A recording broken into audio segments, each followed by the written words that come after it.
guide me, oh, the great Jehovah, pilgrim through this barren land. All right, praise the Lord, everyone. We're really excited to be on this morning and doing the talk on technology, how to go forward with our families and give the right protection and guidance. And we all know that there's a lot of dangers in technology, but there's also a lot of good, healthy uses.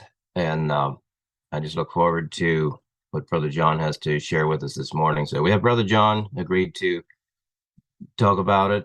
Brother John and his wife Beth are from Perry County, Elliotsburg, Pennsylvania. They're part of Perry Believers Fellowship. They have 11 children and 2 grandchildren. So let's go ahead and have a word of prayer, and we'll hand it over to Brother John. Dear Lord God, thank you for this opportunity to be talking about a very important subject like this, technology, how we use it, how much we use, and to use it to your praise and glory, to build your kingdom, and to be able to have healthy, godly families where we have healthy interactions with each other, healthy social lives, and healthy churches. We know that there's much against us in this area, but we also know that he that is within us is greater than he that is in the world, and that by your grace and with your help we can overcome. Bless Brother John with wisdom, with grace, with understanding. Bless the hour this morning, however much time we have. Just be with us and guide our thoughts and teach us, dear Lord. In the name of Jesus, amen. All right, Brother John, the time is yours. Okay. I think this is an important subject to talk about, our technology and how we relate to all of it. So maybe first of all, I'll just say a little bit who I am, where I come from. So my name's John Byler, and so my grandfather would have been Amish. He actually left the Amish, and so my father grew up in Big Valley, and that's kind of my background. I'm just grateful for what God has done for us and what God has given us. There is, just like to say, as we talk about how we relate to the world around us, you know, um, some people can, part of a conservative church, maybe Amish church, with, expectations or rules. And, if we leave that, what do we do? How do we handle life? What decisions do we make? And so, by the grace of God, we can walk through life in a good way without being overtaken by the things of the world. So I'm going to start here with Jeremiah chapter 2, verse 11 to 13. Has a nation changed its gods, which are not gods? But my people have changed their glory for what does not profit. Be astonished, O heavens, at this, and be horribly afraid. Be very desolate, says the Lord. For my people have committed 2 evils. They have forsaken me, the fountain of living waters, and hewn themselves cisterns, broken cisterns that can hold no water. All right, so our life comes from God. There's no other source of life. And I want to establish that fact. There is no other source of life. And ever since the first sin of man, when Adam and Eve sinned in the garden, people have been trying to find life on their own terms, in their own way, and instead of being in humble dependence on God for their life. So that's the temptation that Satan brings us, is that, did God say that, that we can't do anything else? But, Satan offers that if you do this, then you'll have something. You'll have something that that will give you life, or be like God, because only God can give life. So, some people may turn to things like stealing and lying to get what they want. We know that's wrong. We know that's going to end up bad. But a lot of people do acceptable things, more acceptable things to try to find life. Things that seem okay and things that can be used, but without God, without going to God, we will not find life. So just want to make that a basis for as we think about technology, think about our phones in particular, and social media and all the distractions that come along with that. So um, our life comes from God. So we live in an age in the last 150 years. We live in an age of many inventions. There's more things invented probably than you know centuries and millennia before that. It seems like. Um, Almost any job that we have to do, there's an invention for it. Somebody invented some tool to help us get that job done. In the house, we have dishwashers to help us wash dishes. We have calculators to do our math for us. We have nail guns to frame houses. We don't have to hammer them in. We could go on and on, but that's the world we live in. And so all these inventions, we can use them and they can be helpful in getting our work done. And yeah, we can put them to good use, but all these inventions can make us feel independent and give us a sense of not needing God, not needing other people. We have a tool. We have what we need. We're not dependent anymore. And the other thing that these inventions do is that they give us, we can get more of what we want. We can let the dishwasher wash the dishes so we can go do something that we want to do without the work. And we can, build a house faster because we don't have to hammer the nails. We can shoot them with a nail gun. And so we can get our house faster and quicker and cheaper. And so we feel less needy, less dependent on God.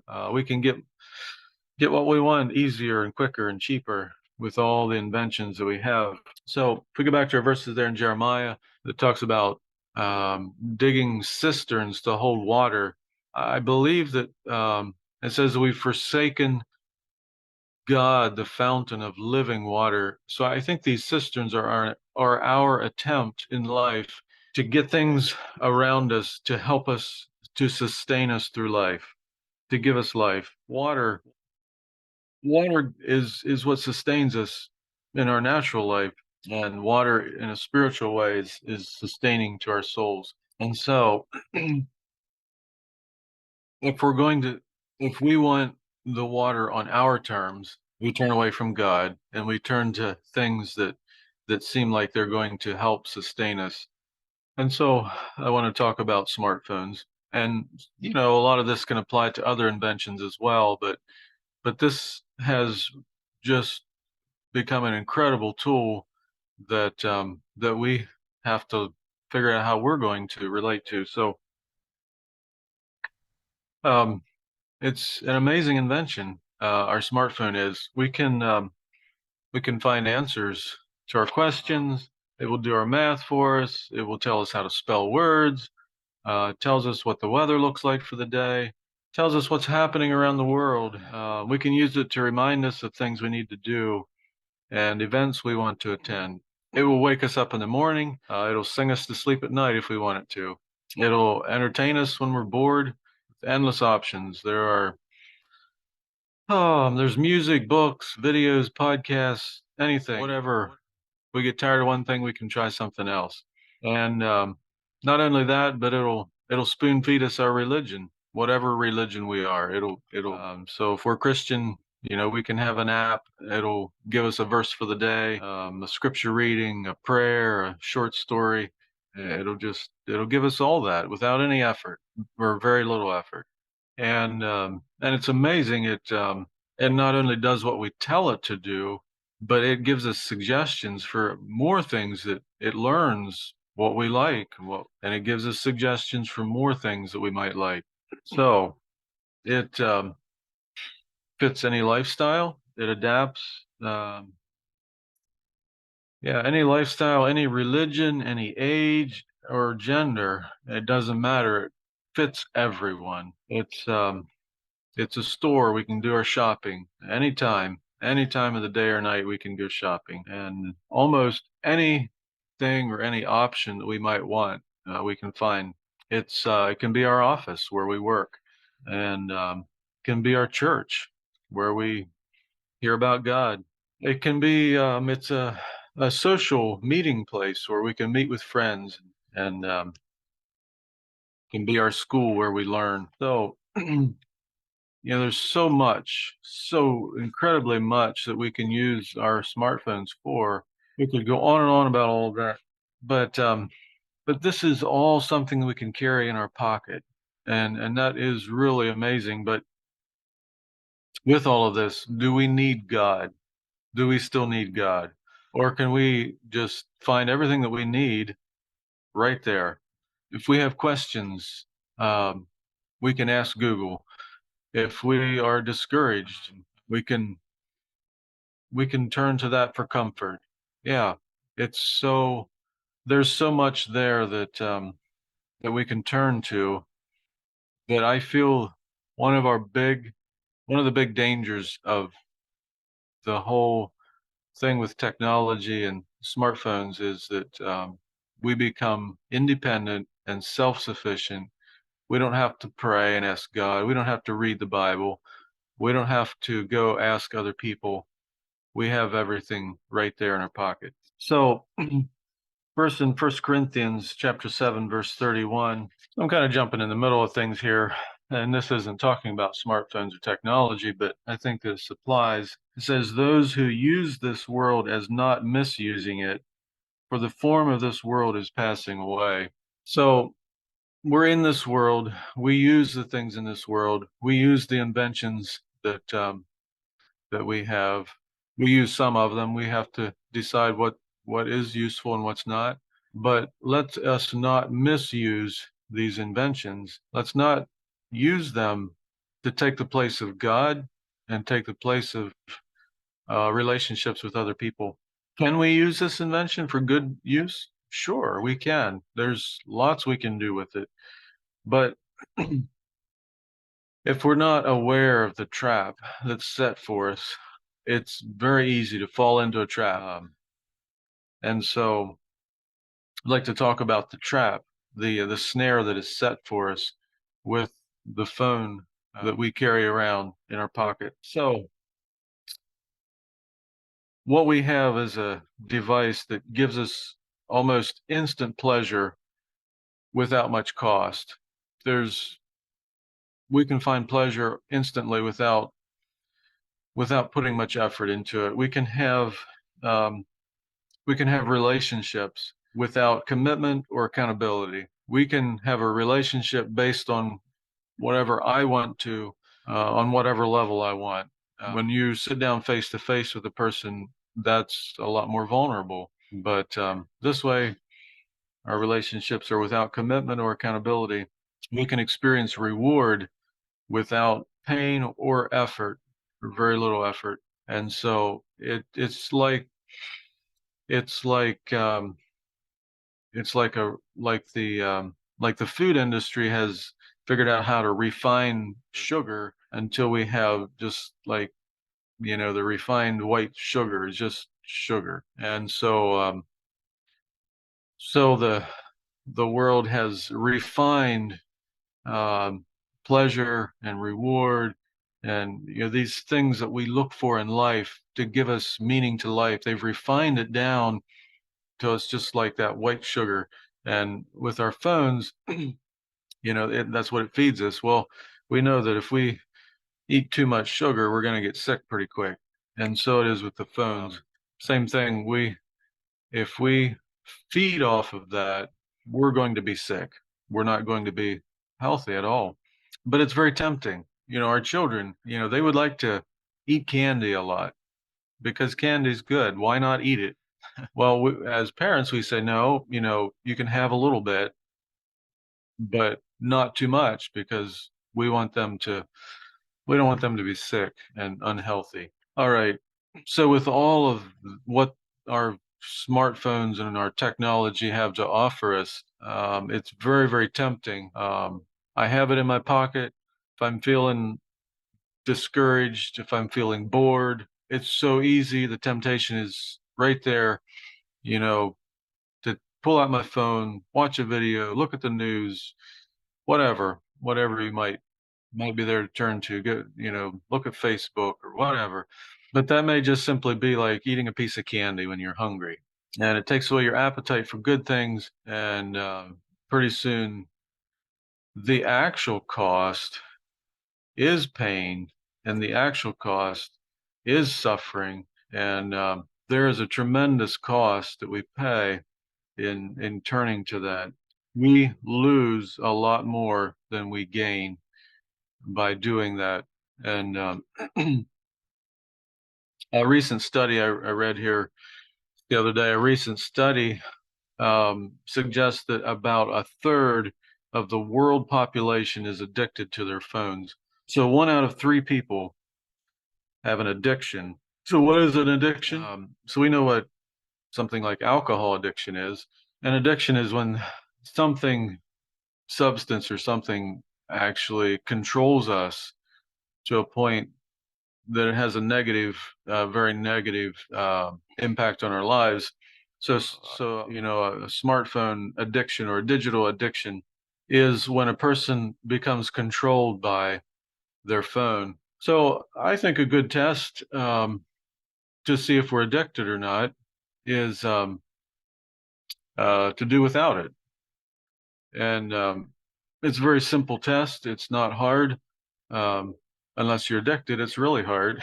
But just put your phone away for even half a day and see how you feel. Do you become, um, can you function? Do you become anxious? Do you become restless? Is there withdrawal? And, it's a very, very simple way to see where we're at. But the phone is an invention, but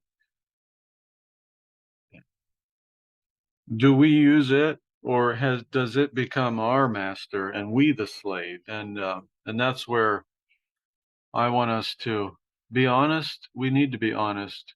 Are we the master, or is it enslaving us? So Ephesians 5 verse 15 to 18.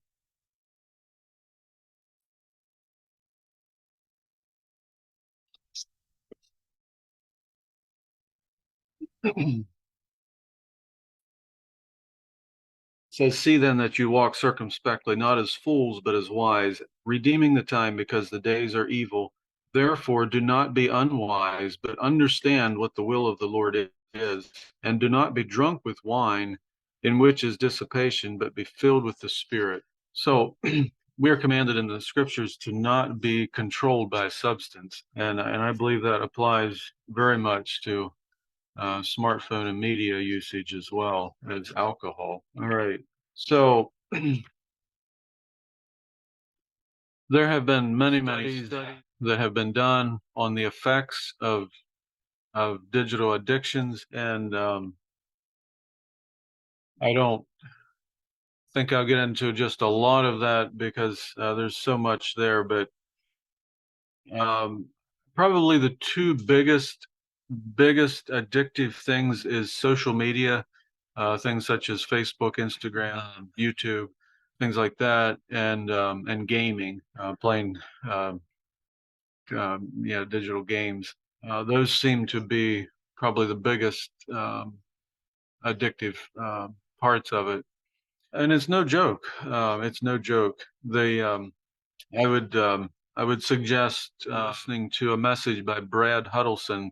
It's on YouTube. It's called Digital Cocaine. He has a lot of good information, and but he shows brain scans where it compares the brains of cocaine addicts, digital addicts, porn addicts, and compared to a healthy brain. It physically changes our brain, and we are unable to think and reason like we should, like God intends us to, when we're addicted to our phones.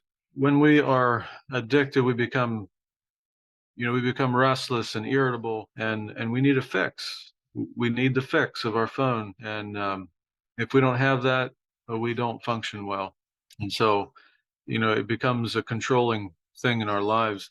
It becomes a broken cistern. We have this thing that we're going to give us something, a fix in life, but it's broken. It doesn't hold any water. There's no life in it. It doesn't give us what we need. It's what we might hate it. We might not like who we are and how it controls us, but an addiction works that way. We turn to it over and over because it's all we have, and it's controlling us. In the end, it leaves us broken, lonely, depressed, hopeless. That's what it gives us. It doesn't give us life. It takes our life away from us. So, I've spent a little time talking about, so I didn't get into a lot of detail about what actually phone addictions do to us, but I would just really recommend doing a little research on that if you have any questions. Brad Huddleston has a lot of good research on that. But what can we do? What can we do to find our way through this age that we live in? So we're gonna have to be honest. We live in an age that uses phones, and we can't ignore that we have been changed. We are a different people, a different community, a different culture of people than 50 years ago, or before all of this. So, let's be honest with that. We are different. We have been changed. Now, what can we do, or how can we live in a way that that we can find life, and that we don't get left being enslaved and broken by these things? So, I guess my first thing I would like to say, and what I feel like is probably the most important thing that we can do, is to build relationships, real face-to-face, heart-to-heart relationships. I communicate with people through the phone, through texting and things like that, but I don't I've chosen not to have things like Facebook. I don't feel like that is going to take me where I want to go. It's going to be a distraction. I'm not saying there aren't people that can use that, but build relationships. Jesus said the first and greatest commandment is to love God with all your heart, with all your soul, with all your mind, with all your strength.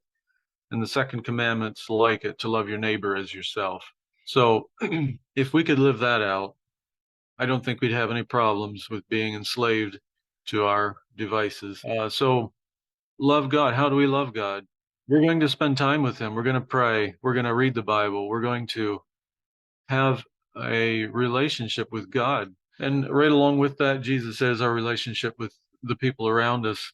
And how do we love our brother well? How do we love our neighbor? It's not by having a virtual connection, but by having real connections and doing real things with real people, and caring for others. The thing, what the hook in the smartphone, the digital age, is a selfish pursuit. We have iPhone.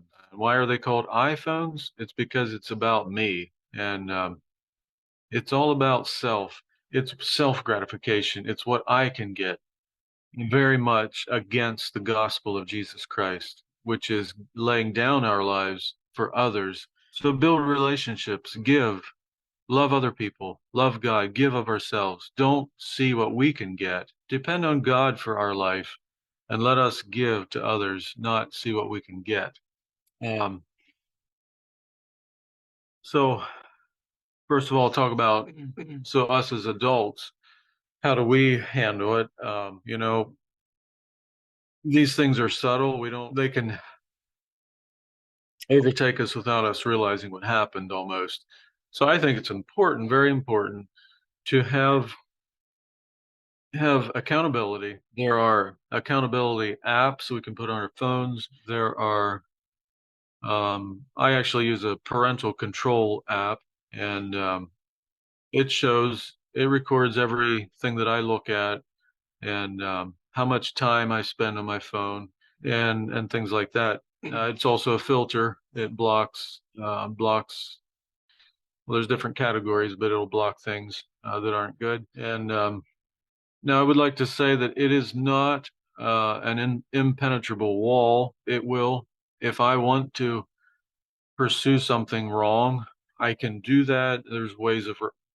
It's not a perfect um, safeguard, but it is a safeguard. And I think maybe even the bigger thing is the accountability. And so, probably most of the time, I'm not tempted to um, get into something bad, but I know my own weakness, that if there's a time when if something happens, I'm feeling discouraged or feeling lonely or bored, and I am caught off guard, I'm alone, I have a phone, I know that I'm weak, and that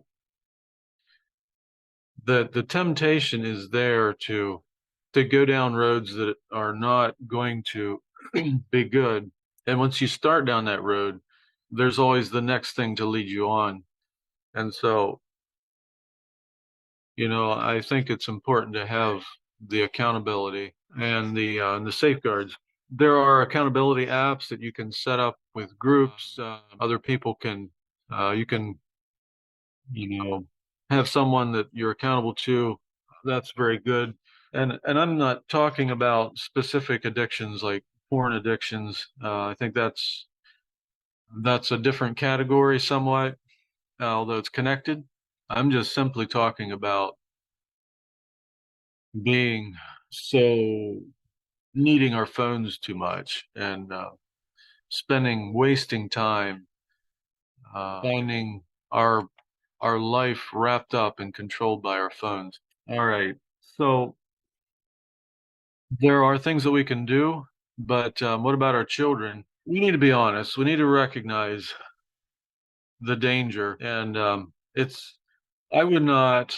I would not give my children alcohol at a young age to keep them happy, because I know that that's a bad thing. I mean, I could give them marijuana. Maybe it would just make them feel happy, and it would be easier for me as a parent. I don't have to work through their problems.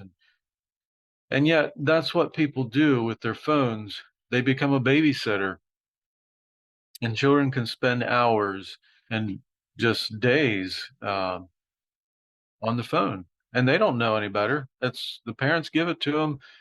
They're not able to process and figure out that this is bad for me.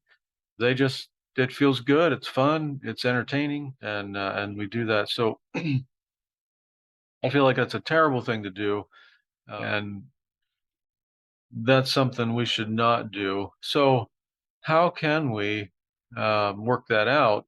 So I've thought about that.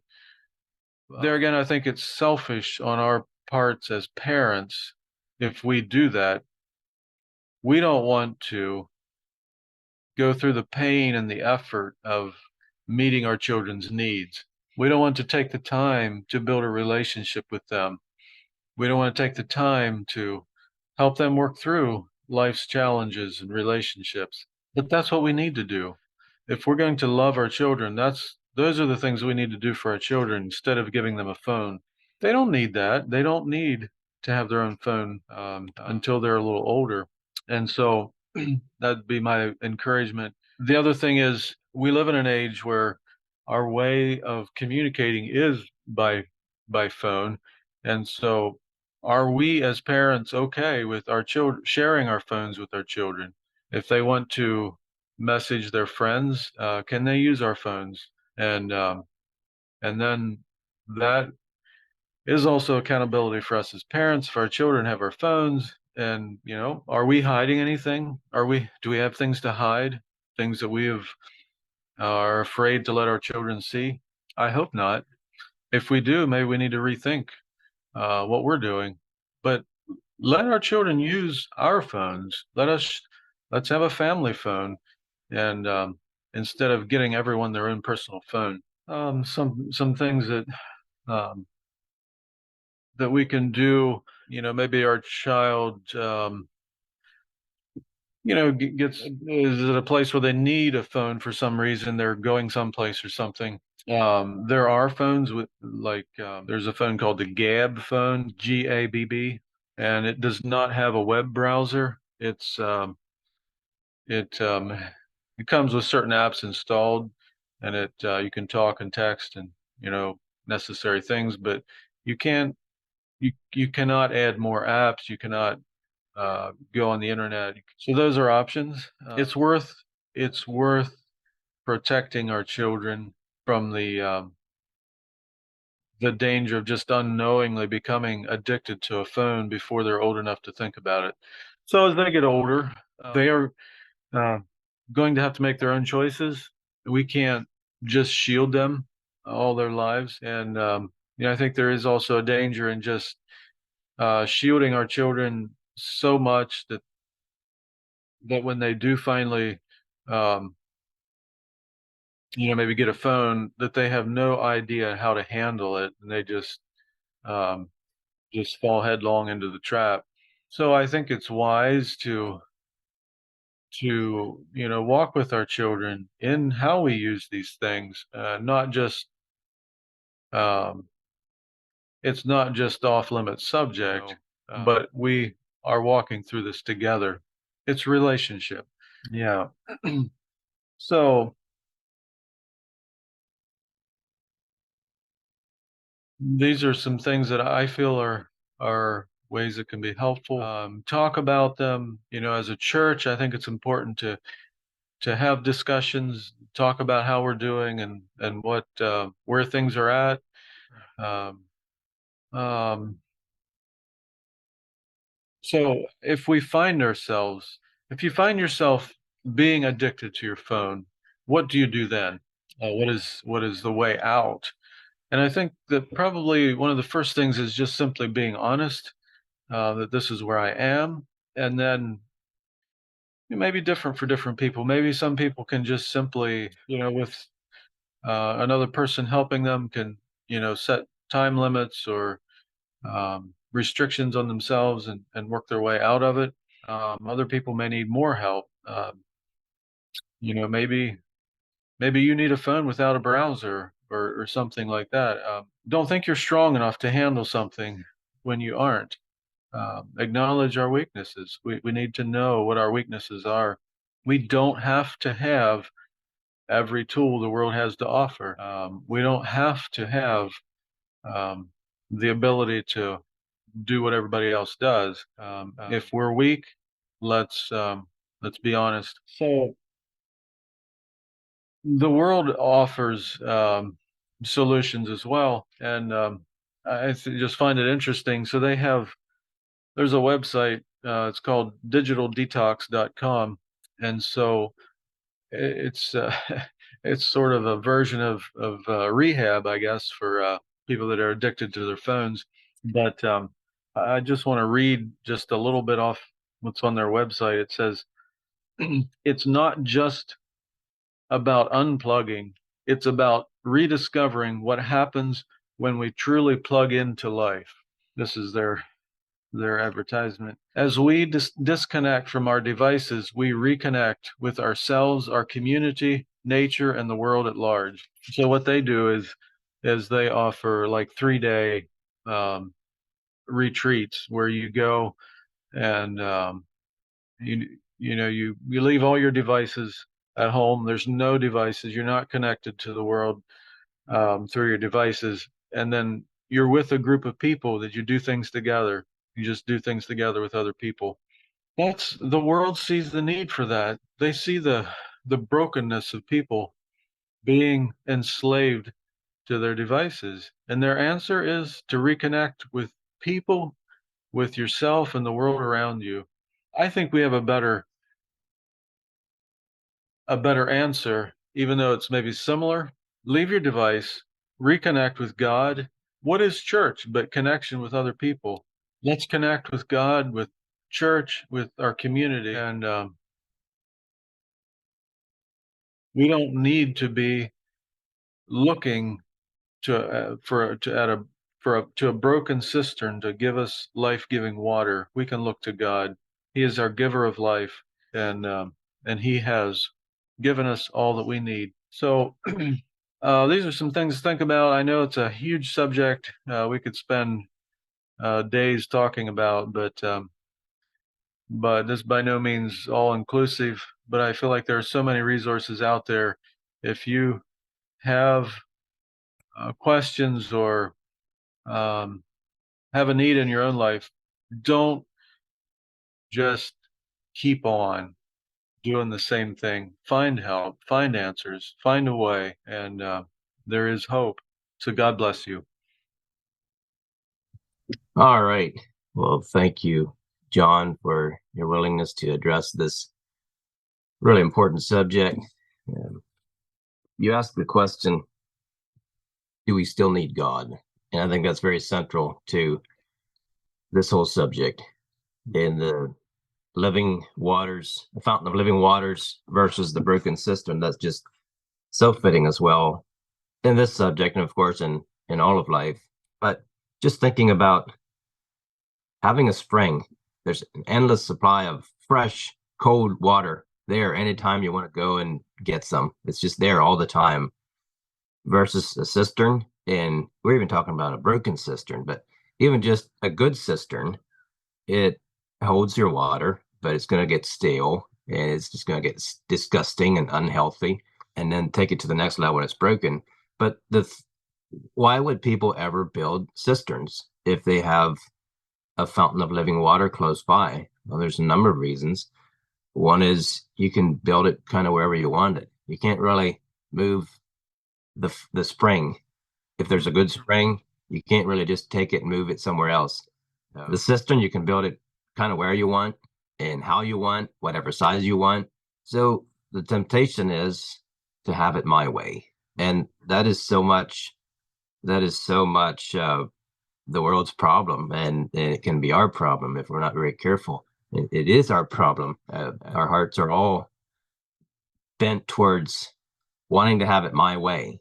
And these phones, and that's what we're talking about this morning. We could say the same for many other subjects, but we're talking about our technology this morning. It really tends to feed that selfishness.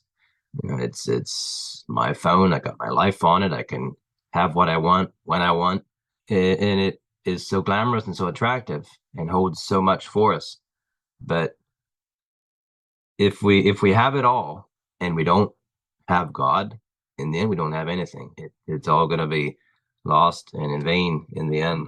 You're lifting up healthy, real-time relationships, first of all with God. That's biblical. The first commandment is to love the Lord our God with all our heart. The second is like to it, to love our neighbor as ourselves, and to really focus on good, healthy relationships, whether it's with family, whether it's at the workplace, at church, community. That was just a really good exhortation and challenge for all of us to really take to heart. I know that I need it. I need to be reminded, and I really want to just live what you laid out, Brother John. So again, thank you for the talk. Very much worth our time, and I believe that it will be a blessing to many people. Maybe there's someone else that would have a comment, a question. I open it up at this time for discussion. So is there anyone that would have anything to say?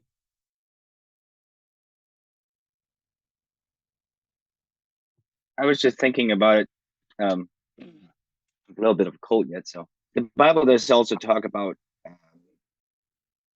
where if you chase out the bad spirit, or I was trying to find it a little bit ago. If you have a bad spirit and you sweep the house, and then if you don't fill it with something, then the bad spirit's going to come back. So it's kind of like the phone. If you have, or any device, if you don't fill it with God, your heart with God, then you're going to have to fill it with something else. Can you hear me all right? Yeah, we can. Yeah. Okay. So that was something that I thought, helps a lot too, is if you fill it with something that besides the phone, it's going to be something else. And what will that be? So just a thought too. I really appreciate you bringing that up, Lee. We're not made to live in a vacuum. We're not made to have a vacuum inside us. If we do, we're going to fill it with all kinds of things, and the phone just is the perfect answer, right? It'll fill us quickly it'll fill our time, fill our mind, but we need to fill our heart with good things, with God and the things that God gives us. So when we are filled with things that are good and meaningful, then the temptation to fill our hearts with the wrong thing, it really takes care of that. So thank you for bringing that up. Anyone else have anything? Well, good morning, everyone. Yeah, thank you so much for sharing this morning, Brother John. One thing you mentioned was don't let these things take the place of God. That may sound to some people like, wow, like kind of far out maybe. But I think there's a lot of people in this world, their phone, their devices is their world. That's their connection, their friends, and it is their God, no doubt. Then the other thing is that John mentioned, that the phone isn't a loyal friend. It'll leave us lonely, empty, and that is very true. And we heard that this morning, the only fulfilled life is a life that's dedicated to the Lord. For myself, in our family, we have Family Safe is a filtering system we use, and we have a local individual that helps us with that process if we need help and updating things or whatever the case may be. Now, I have heard these conversations in the past, not so much recently. The idea, if you need a filtering system or anything like that, that may be a sign of your lack of spirituality. Like, why would you need that? Aren't you controlled by the spirit? Those kind of conversations. That's really foolish for us to, as men or whoever. I guess we're all probably men on here this morning, and fathers, perhaps husbands. We have families. That is really foolish for us to have the devices around and not having any kind of filtering system. For us to have a filtering system is wisdom. Yeah, for my phone, I have a number of things blocked that I don't have access to. To me, it's a choice I make. I don't want a lot of distractions or my phone beeping about different things. Yeah, so may God help us with all this in the world we live in, that we don't become enslaved to any of these devices, and if we are being enslaved, to be honest about it and to be open about it. So yeah, God bless. Thanks so much. Yes, thank you, Elam. Appreciate all that. Anyone else? I feel like pretty much all areas have been addressed this morning. I'm sure there's much more that could be said, and maybe there's areas that haven't been addressed as far as dangers in technology, but so many really important things have been touched on. There's obviously the big bad stuff that can be accessed on the phone, but another danger, and I'm not trying to repeat or add anything that John said. He touched on it well, but it's so easy to just fill our lives up with things that aren't really meaningful. Maybe it's kind of enjoyable. Maybe it's, chit chat with people and whatever. But if we're not very careful, we fill our time up with fluff, and then we don't have time for more meaningful things. So that's definitely another thing. If we can declutter our phones and keep it down to the essentials, then we have so much more time to connect with people around us and do other meaningful things. All right, anyone else? Welcome you to share. Give you a little bit more time here. Another thing I'd like to mention is Brad Huddleston. John mentioned his name. I think that's a really good source of information on, addictions with digital devices. So I definitely recommend that. Yeah, and addictions on your device can be simple things or seemingly harmless things. But if we're addicted, we're in a danger zone. Whether what we're doing is somewhat harmless or not, it's still a danger zone. That's right. All right. Thank you for that. Anyone else?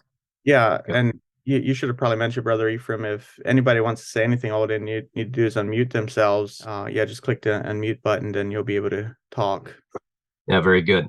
Thank you, brother. Little mic. I don't know what it looks like on your device, but there's a little mic thing with a red X. If you find that, just uncheck that, you'll be able to talk.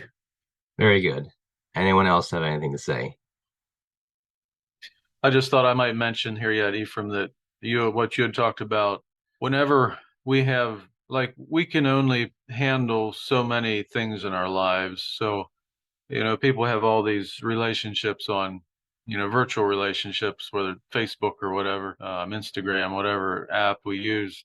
So it's not like we're gaining a lot of relationships. It's actually, that actually takes away from other relationships. So it's not like you can have all the the personal face-to-face relationships and all the virtual relationships. You can't. We can only handle so much. So let's not fool ourselves thinking we're doing it all, because